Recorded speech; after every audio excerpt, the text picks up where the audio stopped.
Stop living beyond your means. It's that simple. Or is it? Hey guys, this is Andy with Mindset Matters More, and it is season 3. Let's talk about it.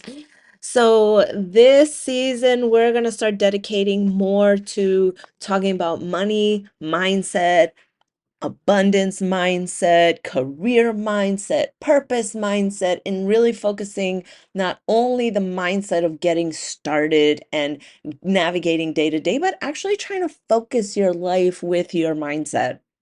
And I recently just put up a short on YouTube that was talking about the fact that, like, when after college, I got a really good job and, eventually I started making six figures, but I still needed roommates to be able to make ends meet. And somebody commented, "You are definitely just living beyond your means." Like, yeah, clearly. But there's a lot more that goes on beyond living beyond your means. Recognize it and be like, okay, well, I'm going to stop doing that. You can make a budget. You can see, what your expenses are, how much money you're making, where you can cut costs, where you can, start to save money, where you can build this savings up or this investment. Like, that's easy to do in theory, but you have to really address what's going on beyond the fact that you are doing these behaviors. Like, you have these habits, these ways of thinking and living that create a deficit in what you earn and what you're putting out. Living check to check when you are making six figures is really fucking easy. I promise you that. It's easy to spend more money than you make, even at six figures, because you're like, oh, I'm going to take this trip. Oh, I'm going to buy these expensive clothes. Oh, I'm going to buy this car that I can't afford. Oh, I'm going to buy this home that I can't afford. Oh, I'm going to have all this lavish furniture. Like, you can spend money like crazy, not even realize it. Oh, I need $1,000 camera now that I can afford it. I need the brand new iPhone every year. And so, without really addressing what is behind the fact that you're spending all this money, like, why are you doing it? It becomes like a, okay, yeah, stop living beyond my means. Yeah, I get that, but what the fuck does that really impact inside of me, and why can't I just do it? So I'm gonna give you guys a story. Oh my God, this is like so embarrassing, but I'm gonna share with you guys the story of my can opener. Like, I used to have this can opener that I swear to God I had since like 1999. And I, just had this old thing in my drawer. And I kept remembering, oh, I gotta buy a new one. I gotta buy a new one. And for some reason, it just became a joke in my head that I'm just like, oh, I'm gonna buy a brand new can opener when I can afford it. I'm gonna buy a brand new can opener when I can afford it. I could never fucking afford to buy it because every time I went to go buy it, my account was like at $3 and a new one was like 10. But every single time that, like, I wanted to buy a new one, it just happened to be at a time when I was like broke. I mean, I think you guys can see a little bit of a connection already starting to form there.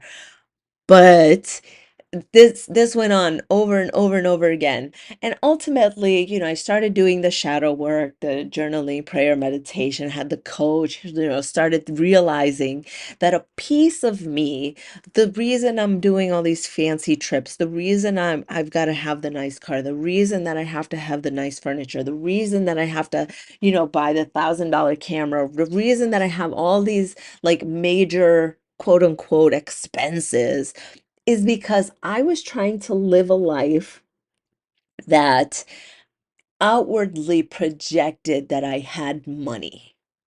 And for who? I don't motherfucking know.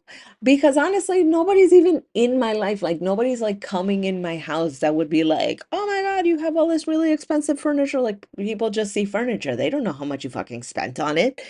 So it goes down to, I'm creating a life to impress people that aren't even really impressed because they're not even taking stock. So I'm the one that's like, okay, I need to look impressive to people who aren't impressed. But on top of that, like, who fucking cares if they're impressed? So what's beyond that? Oh, the fact that, like, I'm judging other people if they're driving, the hoopty, like, are you even making money? Like, do you even have money? Like, I just believed that you had to outwardly project having money. So, I mean, this is my story. There's like 100 million different reasons why you can be living beyond your means, okay? But this was my story.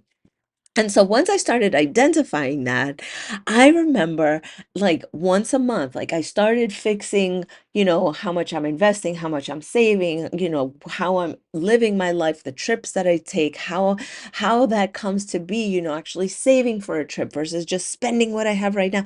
And so like I started doing all this work and uncovering all this stuff and really started healing, but I still had this fucking can opener. And every month I'd be like, I'm gonna get a new one. I'm gonna get a new one. But I created enough space between the thought and the purchase where I was just like, okay, why do I need a new one? This one works perfectly fine. It's actually really reliable. Like the ones from like 1999 are like super durable. They were like these metal things that like just never fucking broke. And so I'm just like, okay, what is getting this new can opener gonna fucking do for me? What is it gonna do for me? Nothing. Like it's just again feeding into this idea that my kitchen is gonna be newer and that people are gonna come in and be like, "Wow, look at your fucking awesome can opener." Like how stupid is that, right? My point is that this can opener became a fucking symbol of, you know, am I making the correct choice in my purchases? Are they for like a good reason? Like, do I really need this thing? Am I making this purchase because I actually need this thing? Or am I making this impulsive purchase because, oh, I think I need it, I want it, and boom, I get on an app and I click and it's here within 24 hours? Like, what, like, it became this symbol to me of, okay, Andy, you don't need it. And one day it fucking broke, and I was so excited to like buy a new can opener. And let me tell you, that can opener, like, I didn't like it, so I threw it away. And I bought a new one. It took me like three because this old can opener that I had set this gold standard for me about being reliable, being good, being like sharp, even though I've had it for like over a decade. And then I would get like these cheap ones that would be like, I fucking hate this one. Like I even tried one of the mechanical ones. Oh man, I hate those things. So there's a lot that goes on with trying to figure out why you're living beyond your means. It could be trying to keep up with the Joneses, financial trauma. Maybe you've lived in extreme poverty. Maybe somebody controlled you before financially, and you're just like, I'm going to buy anything and everything when I want it, how I want it, because I can do that. Maybe it's because you just never learned how to discern what it is that you need versus what you can buy. Maybe you were never modeled what good financial behavior was. There's like a whole bunch of reasons. So it's not just keeping up with the Joneses like it was for me. My point is that there are so many reasons why just saying, live within your means is, kind of bullshit. It's kind of like, yeah, the no shit, Sherlock, I get that. But how do I psychologically do that? How do I spiritually get to the point where, not buying that thing is okay? Not sharing that thing. Like, how do I get myself in alignment with the future that I want, with my mindset, with how I actually feel? How can I do that? And let me tell you, there's several ways to do that. Journaling, prayer, meditation, working with a coach. But the point behind all of that is um really tapping into what does this purchase mean to you ultimately. Okay, guys. With that, we've started season 3. Okay, I'm so excited. I'm hoping that this new shift of me trying to give you guys more insight into abundance, money, financial, career advice is gonna help you guys to really level up. I love you guys. Bye.